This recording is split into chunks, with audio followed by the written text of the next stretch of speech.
Most people have affairs because they forget the 80-20 principle.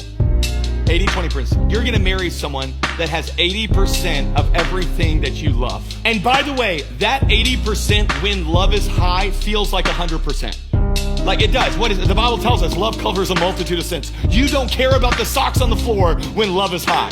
Like you don't care about the bad breath when love is high. You don't care that he goes and plays golf. Who cares? You're like, love is high.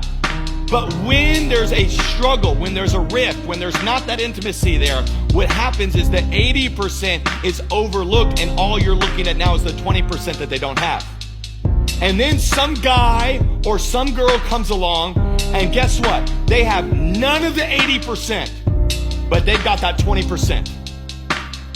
Maybe they've got that body, or they've got that affirmation you need, or they laugh at your jokes. She doesn't laugh at your jokes, but he laughs at your jokes. And you got to think about, like, this is a whole thing where you're going, oh man, this person finally gives me what I want, what I need. And what you do is, and this is the lie of the enemy.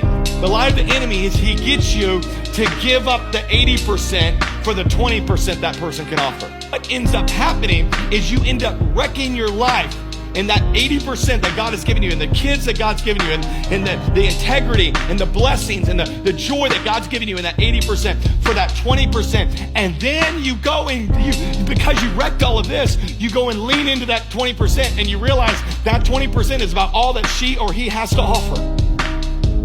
And that relationship never works out. You know why? Because they were a bait, they were a tactic